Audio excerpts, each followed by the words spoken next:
Događaji na početku milenijuma. Isus dolazi. Mrtvi pravednici vaskrsavaju kao besmrtna bića. Tek tada će dobiti besmrtnost. Živi pravednici koji ga živi dočekaju se preobražavaju, postaju besmrtni. Znamo da smo sada svi smrtni. Svi pravednici uzdižu se na nebo. Oni koji su ga živi dočekali i oni koji su vaskrsnuli. Idu živi na nebo.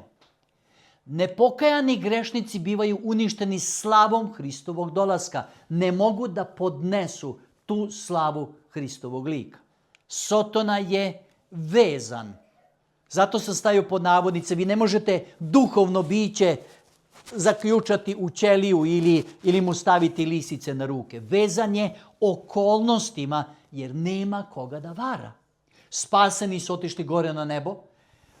Nepokajani grešnici su umrli od Hristove slave i on 1000 godina sa svojim demonima luta, gleda, razrušena zemlja, izrovana, mrtva telesa okolo i on gleda posledicu svoje pobune.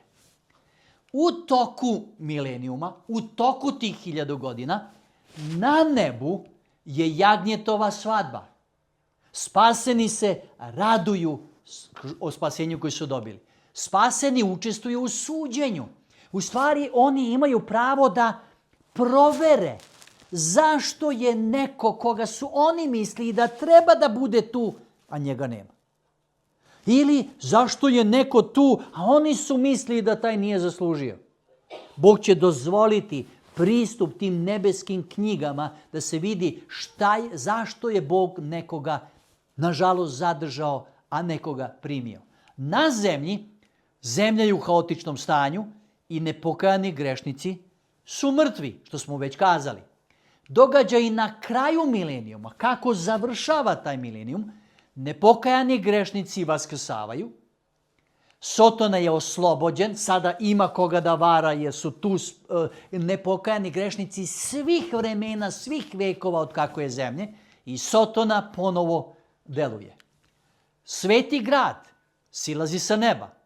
Nepokajani grešnici okružuju taj sveti grad. Sotona i nepokajani grešnici su uništeni i zemlja je očišćena i obnovljena. I tek tada počinje večnost.